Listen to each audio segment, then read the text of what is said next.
قل هذه سبيلي أدعو إلى الله.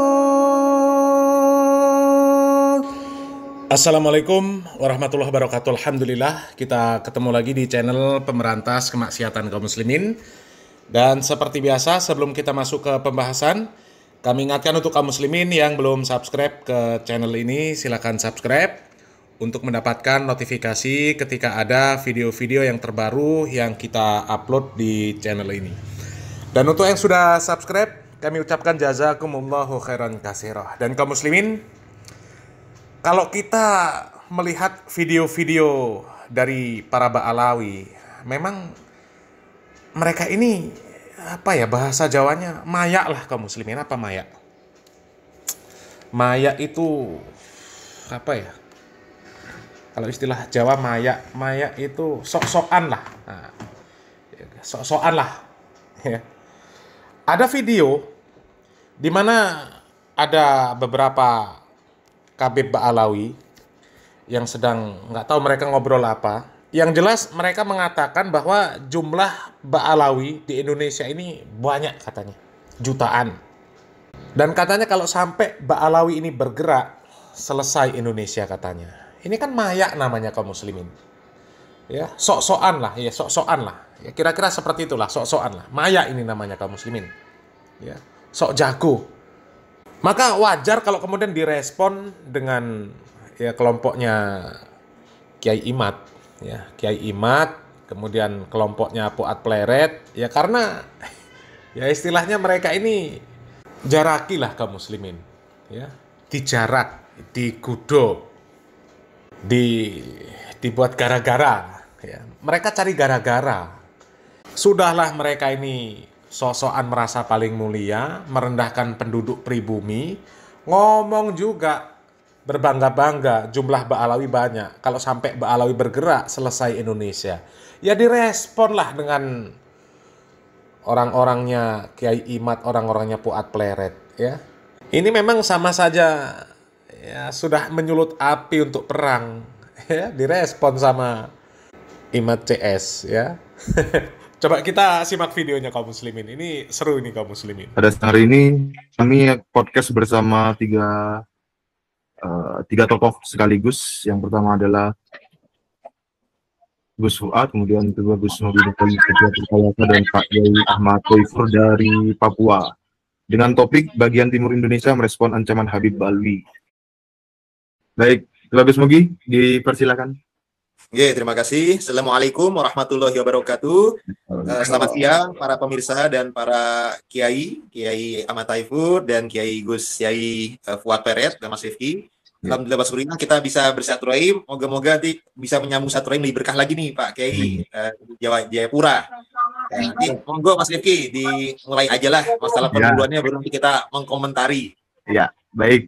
Ini sebelum kita sebagai konteks ya, pemberian konteks, saya putarkan video yang sudah viral. Namun tetap akan saya putarkan terlebih dahulu supaya lengkap perbincangan kita pada siang hari ini. Berikut ini videonya. Gus Fuad mungkin barangkali berkenan mematikan mic terlebih dahulu karena suaranya masuk. Bisa enggak? Bisa ya?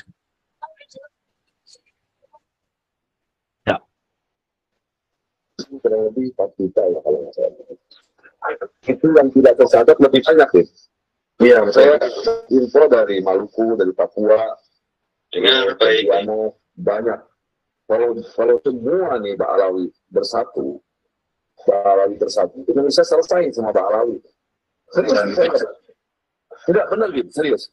Nah, itulah tadi videonya. Selesai bagaimana, Beb? Buktikan, Beb. Kalau kamu mau berontak Indonesia, ya. Berapa Ba'alawi semua di Indonesia? Mau 4 juta. Rakyat Jawa Timur lebih banyak, 41 juta jiwa. Ya, kalau kamu mau berontak Indonesia, lebih baik kamu pulang. Ya, sebelum kepala para Habib penggal kepalanya para Habib di Indonesia. Ya, bangsat anjing babi kepala Habib, bangsat anjing babi Habib yang ada di Indonesia. Ya. Dajjal dan iblis Habib yang ada di Indonesia. Astagfirullahaladzim. bahasanya kaum muslimin ya. Ya tapi gak iso itu kaum muslimin ya. Nggak bisa protes ya. Karena ini respon dari ucapan-ucapan Mbak Alawi yang memang ucapannya juga seperti itu. Ya, kalau kita simak ceramah-ceramahnya Bahar,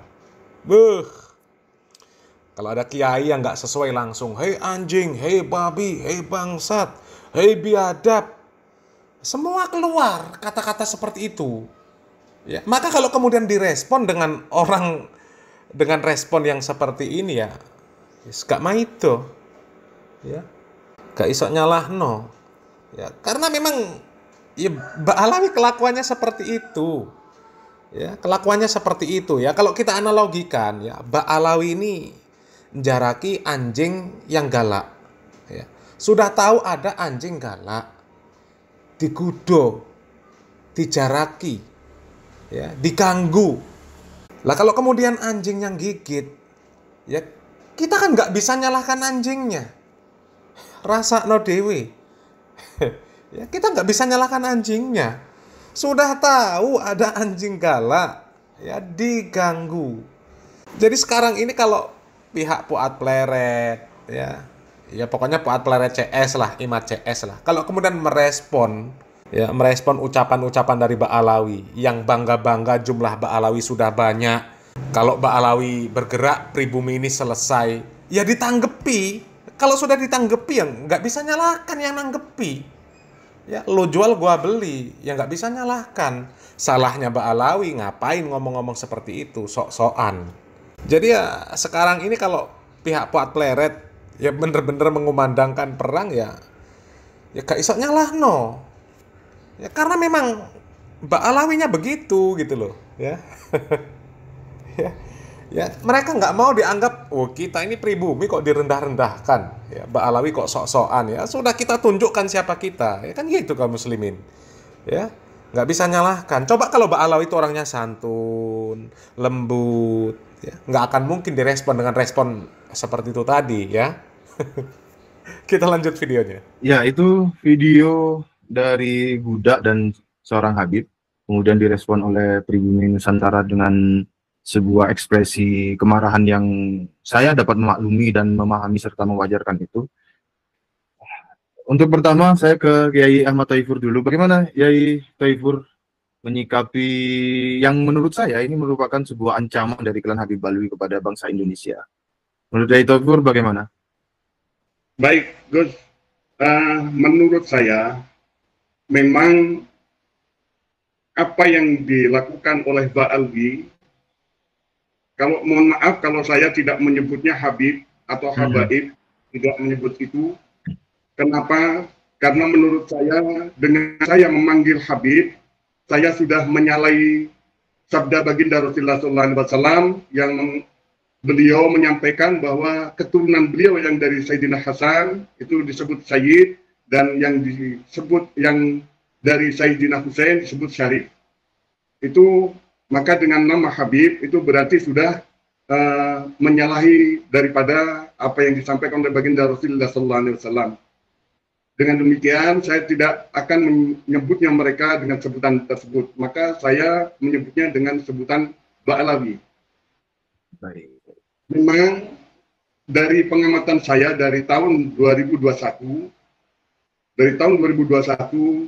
mereka yang saya ketahui dari tahun 2021 saya keliling Pulau Jawa 4 kali dalam waktu 1 tahun. Ketika saya bersilaturahim ke tempat-tempat guru saya dari Jawa Timur sampai ke Banten, maka saya juga singgah ke tempat-tempat para Baklawi di mana ternyata mereka juga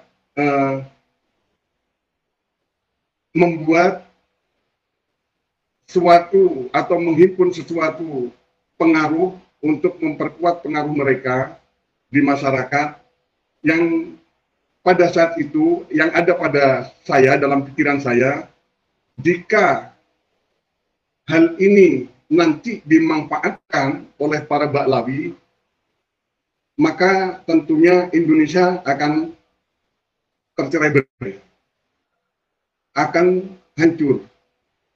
Dan terbukti pada beberapa hari ini ada video viral, meskipun saya tidak tahu video panjang seperti apa, namun dengan kata-kata tersebut, dengan kalimat-kalimat yang dilontarkan tersebut, itu merupakan suatu wujud apa yang saya khawatirkan dari tahun 2021, di mana saya keliling Pulau Jawa. Dan hal tersebut itu harus kita sikapi dengan sungguh-sungguh agar hal tersebut tidak sampai terjadi. Dan saya yakin apabila masyarakat kita tahu tentang itu, masyarakat kita akan membela kepada nusa, bangsa, dan negaranya. Meskipun mereka pada saat ini masih terkekang oleh doktrin-doktrin para Baklawi, namun ketika mereka mengetahui yang sebenarnya tujuan daripada Baklawi, maka saudara-saudara kita yang terkena bius, terkena hipnotis, terkena sihir daripada doktrin Baklawi, insya Allah mereka akan tersadarkan dan akan kembali ke pangkuan Ibu Pertiwi. Dan kalimat tersebut sangat membahayakan bagi kita bangsa Nusantara, bangsa Indonesia. Sangat membahayakan sekali. Dan itu kalimat tersebut itulah yang memang saya mau dikatakan kita nantikan, ya memang kalimat itu yang saya tunggu-tunggu, karena memang pada tahun itu saya berpikiran bahwa mereka apabila berkumpul bersatu itu akan mengalahkan kita semua, akan menghancurkan kita semua. Namun demikian saya mendukung kepada para Baklawi, mendukung sekali agar mereka segera melanjutkan rencana-rencananya, melanjutkan tujuan-tujuannya. Kenapa? Karena kalau menunggu nanti-nanti, keburu pengaruhnya, pengikutnya habis, tergerus oleh tokoh-tokoh kita yang tergabung di tesisnya yang dikomandani Kiai Imaduddin dan kawan-kawan kita, Atleret, Kiai Tubagus Nur Fadil, Mas Rizky, Kiai Nur Ihya, dan kiai-kiai di Madura, itu nanti akan tergerus oleh mereka. Namun demikian saya juga mengingatkan kepada para Baklawi, ingatlah bangsa Indonesia ini adalah bangsa yang dikjaya sakti mandraguna. Kenapa saya katakan demikian? Karena bangsa Indonesia ini tidak sama dengan bangsa-bangsa yang lain. Contohnya Amerika, yang dulu dijajah, asli suku Amerika tinggal sekian persen yang tersisa. Kemudian Australia, suku Australia juga tinggal hitungan ribuan sampai saat ini. Hampir habis karena penjajah. Namun bangsa Indonesia dijajah sekian ratus tahun oleh Portugis, oleh Belanda, oleh Jepang.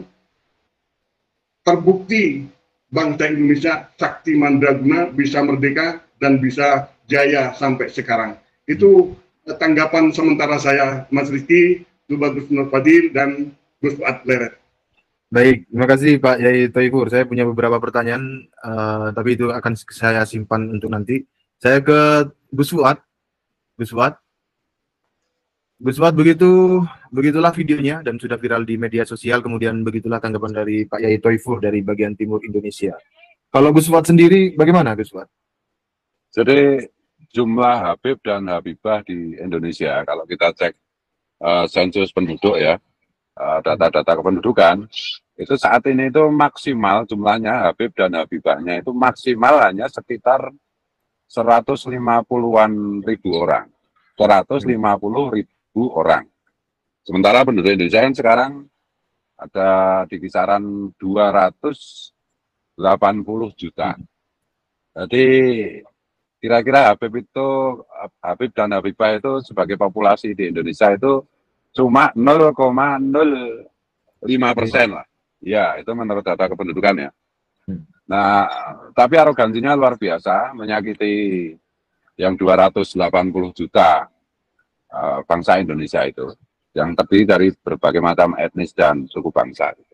Dan mereka merasa dan menempatkan dirinya sebagai ras yang paling tinggi, yang paling mulia, dan paling hebat lah, sehingga ada video itu tadi itu yang diputar itu menunjukkan betapa arogansi dan rasisme mereka kepada bangsa Nusantara itu tercermin dari video tersebut. Gitu. Dan saya berdoa mudah-mudahan Habib ini benar-benar melaksanakan apa yang disampaikan di video itu, sehingga kita bisa segera menghabisinya. Gitu. Kita deportasi atau ya terserah seperti 65. Gitu. Karena populasi yang begitu kecil itu menurut saya sangat signifikan ya, mempengaruhi bagaimana memprovokasi bangsa Indonesia untuk melawan Pancasila, untuk merusak Bhinneka Tunggal Ika, untuk menegakkan daulah khilafah, untuk menegakkan syariat Islam versi tafsir mereka yang radikal dan dungu itu. Dan ini negara harusnya turun tangan. Makanya kemarin saya kecewa itu dengan pernyataannya Pak Menteri Agama, Pak Nazarudin. Dia menganggap masalah ini masalah sepele, jangan macankan kucing, jangan kucingkan macan loh. Ini beliau ini paham nggak apa itu peta persoalannya itu? Kalau dipikir ya, teroris itu cuma berapa gelintir kan yang aktif selnya itu. Tapi kan itu membahayakan kehidupan bersama sebagai bangsa dan negara. Nah ini Habib ini jelas mereka dengan berbagai macam topeng peran masing-masing.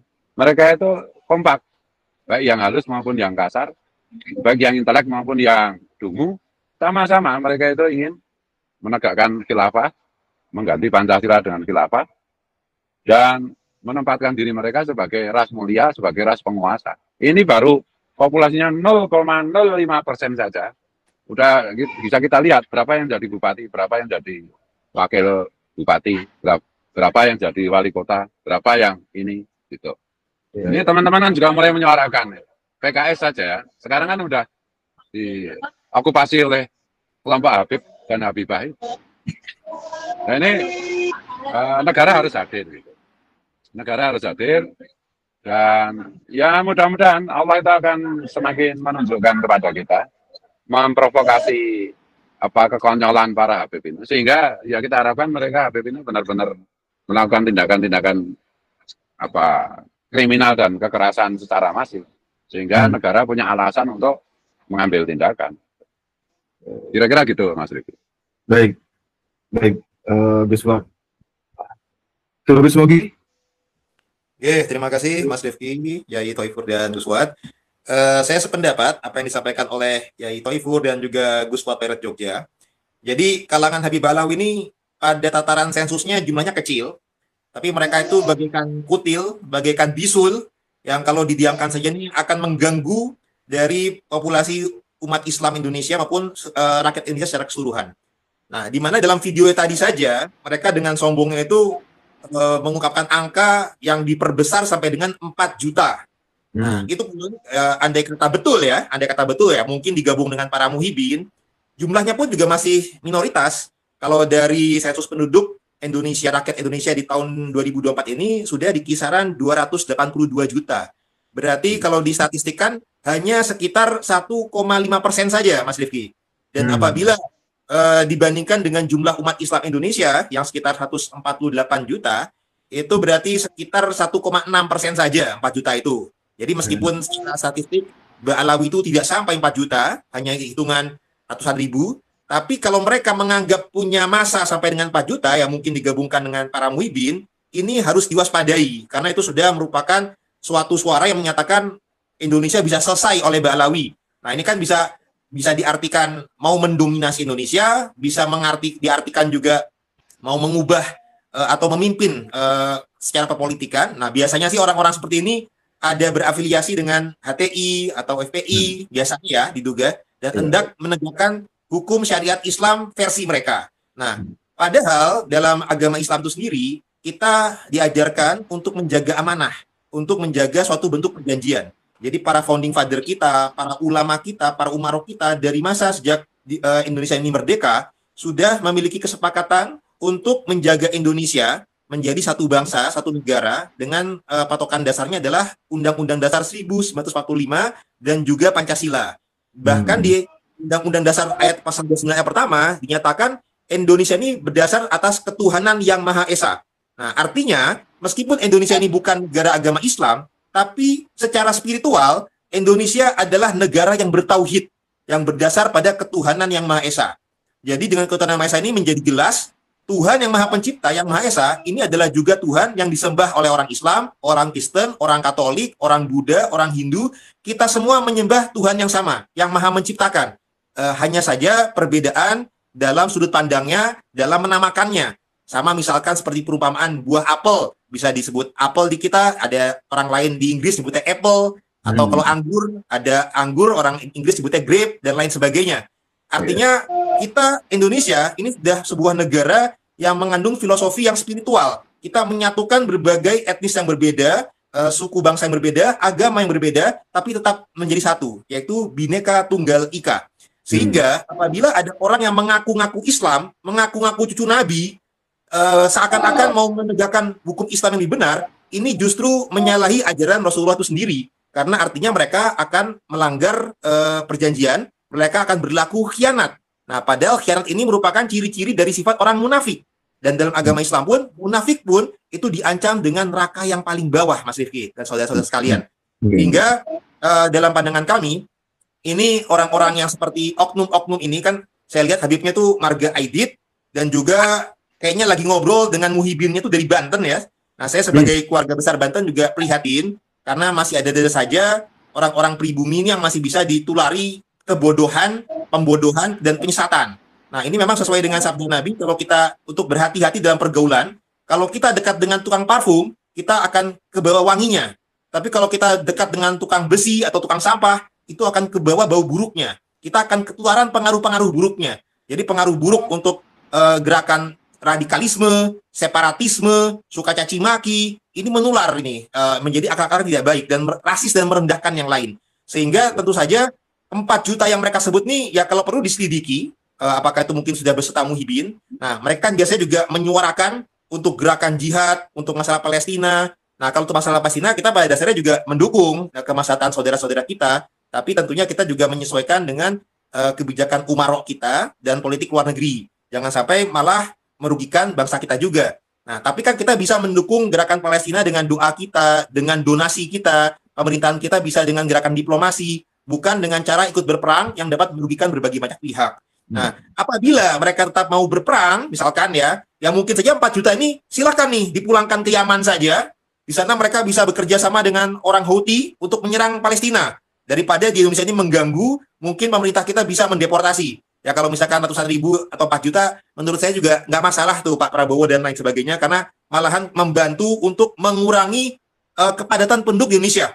Penduduk Indonesia itu sudah padat, sudah 282 juta. Ya kalau dikurangin 4 juta itu malah bagus sepertinya. Jadi saya setuju tuh kalau 4 juta ini ya silakanlah, kalau memang nggak bisa di Indonesia dengan damai menjadi parasit, ya silakan kalau Anda mau ke Palestina atau mau ke Yaman biar jadi wali, katanya kan Kabu Tarim kan jadi wali tuh. Itu saya mendukung sekali daripada di Indonesia menciptakan permusuhan dan perpecahan. Nah, apalagi kan dengan 4 juta ini kita sudah melihat sejarah mereka ini sudah berbagai macam yang kadang-kadang mereka tutupi, tapi alhamdulillah wa syukurillah sekarang sudah mulai terkuak rekam jejak historisnya. Mereka di abad 9 Hijriah mulai mengaku-ngaku sebagai cucu Nabi, padahal hasil genetiknya adalah turunan Yahudi Trah Kaukasus. Di abad 18 Masehi, tahun 1750 sampai dengan 1752, mereka sempat, oknum mereka ya, itu sempat berupaya mengkudeta tahta Kesultanan Banten. Kemudian di abad 19, tahun 1800-an, ternyata dalam perang Diponegoro pun, mereka menjadi agen pihak Belanda, itu untuk memecah belah perjuangan masyarakat muslim saat itu, bahkan melobi Pangeran Diponegoro untuk mau berunding dengan pemerintah Belanda, sehingga Pangeran Diponegoro berhasil ditangkap, dijebak, kemudian perjuangannya dihentikan. Itu juga karena ulah daripada oknum-oknum. Ya, kaum muslimin, ya videonya memang hanya sebatas itu kaum muslimin, tapi topik pembahasannya cukup menarik kaum muslimin, ya. Memang para KB Ba'alawi ya memang nggak tahu diri kaum muslimin, nggak tahu diri. Ya, dengan jumlah mereka yang katanya 4 juta saja, mereka sudah bangga. Katanya bisa menghabiskan pribumi. Astagfirullahaladzim. Lah ini 4 juta kaum muslimin. Ya. Wong penduduk Jakarta saja, ini kalau kita lihat datanya ya, penduduk Jakarta saja itu sudah 11 juta lebih kaum muslimin. Ya, itu Jakarta tok. Belum yang lain. Ya. Dan Indonesia ini ya berapa provinsi, ya. Kok jumlah 4 juta bangga katanya bisa menghabisi Indonesia, ya. Tapi memang nggak tahu diri betul kok, ya. Mbak Alawi itu nggak tahu diri. Ya kita tahulah selama ini track recordnya Mbak Alawi, ya. Penduduk pribumi ini direndah-rendahkan sama mereka, direndah-rendahkan. Ya, penduduk pribumi sehebat apapun nggak lebih mulia daripada Habib yang bodoh, Habib yang gila, Habib yang ahli maksiat, nggak lebih mulia. Ya, ini sekarang sudah mengatakan seperti itu. Padahal jumlah mereka sedikit kaum muslimin. Ya, dan sayangnya ketika Mbak Alawi kemarin ya ngajak untuk demo 214, masih ada juga Mukibin yang mau ikut. Ini otaknya kemana Mukibin ini? Otaknya kemana? Ya, padahal kalau Mbak Alawi ini berkuasa, betul jadi jongos semua. Jadi jongos semua. Penduduk pribumi ini jadi jongosnya Mbak Alawi sudah. Sudah jelas itu. Doktrin mereka seperti itu. Nggak ada yang bisa melebihi kemuliaan Mbak Alawi meskipun bodoh, meskipun gila, meskipun ahli maksiat. Ulama saja pengawal Habib. Hah? Jadi kalau mereka berkuasa, jadi jongos sudah, pribumi ini dijadikan jongos. Tapi kok ya masih mau bela Mbak Alawi? Innalillahi wa inna ilaihi raji'un. Isi kepalanya kemana coba? Ya. Dan kami nggak bisa nyalahkan lah kaum muslimin kalau kemudian ada orang-orang yang merespon ucapan-ucapan Mbak Alawi tersebut dengan respon yang sama. Ya, ya karena Mbak Alawi nantang. Mbak Alawi nantang kaum muslimin. Ya itu tadi seperti yang kami katakan. Kalau ada orang yang ganggu anjing yang galak, ya, udah tahu ada anjing yang galak, anjingnya diem nggak ngapa-ngapain, diganggu berkali-kali. Lah kalau kemudian anjing galak itu gigit, ya, apa yang mungkin kita nyalahkan anjing galaknya? Ya enggak lah. Yang disalahkan yang ganggu anjing itu, ya, itu loh. Jadi kalau selama ini Mbak Alawi sudah merendah-rendahkan pribumi, menganggap pribumi ini hanya sekedar pelayan mereka, bahkan dengan pongahnya berbangga-bangga dengan jumlah mereka yang katanya 4 juta. Kemudian kalau mereka bergerak bisa menghabisi pribumi.